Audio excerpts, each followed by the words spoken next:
কুড়িগ্রামের নিহত দুই বীর সেনা সদস্য মুমিনুল ইসলাম ও শান্ত মণ্ডলের মরদেহ তাদের নিজ বাড়িতে নেওয়া হয়েছে।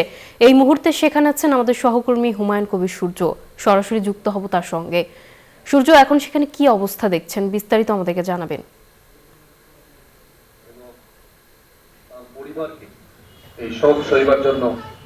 আমি এই মুহূর্তে বীর সৈনিক সেনাবাহিনীর সদস্য শান্ত মণ্ডলের জানাজায় আমি অংশগ্রহণ করছি। আপনি দেখতেই পাচ্ছেন যে সেনাবাহিনীর মাধ্যমে দুপুর 2:15টায় উলিপুর হেলিপ্যাড থেকে তাকে নিয়ে আসা হয় রাজারহাটে তার গ্রামের বাড়িতে, এবং গ্রামের বাড়িতে তার আত্মীয় স্বজনকে তার মরদেহ দেখানোর পর এখন তার পাশেই একটি ঈদগাহ ময়দানে তাকে কবরস্থ করার ব্যবস্থা করা হয়েছে, এবং সেখানে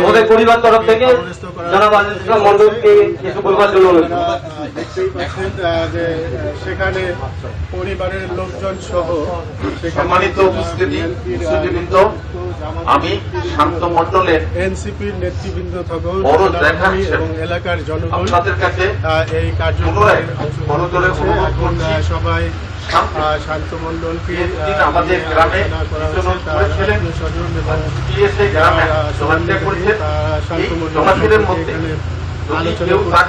আলোচনা করার পর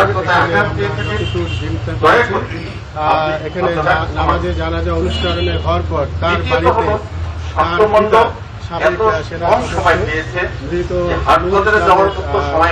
সমাধির পাশে তাকে সমাহিত করা হবে, সেই রকমের একটা প্রস্তুতি আমরা দুপুরে দেখিয়েছি।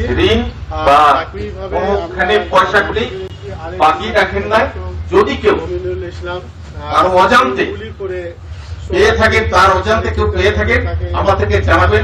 আমরা ইনশাআল্লাহ চেষ্টা করব আপনাদের এই দিনটা পরিশোধ করবেন। আল্লাহ পাক আমাদের সে তৌফিক দান করেছেন। শান্ত মণ্ডলকেও সামরিক মর্যাদায় তাকে দাফন করা হবে, এবং প্রস্তুতি এখন প্রায় শেষ পর্যায়ে। কিছুক্ষণের মধ্যেই শান্ত মণ্ডলের নামাজে জানাজা শুরু হবে। নামাজে জানাজা শেষে তাকে সামরিক কায়দায় সমাহিত করা হবে। এই ছিল আমার কাছে সর্বশেষ। ফিরে যাচ্ছি নাফিজা স্টুডিওতে আপনার কাছে।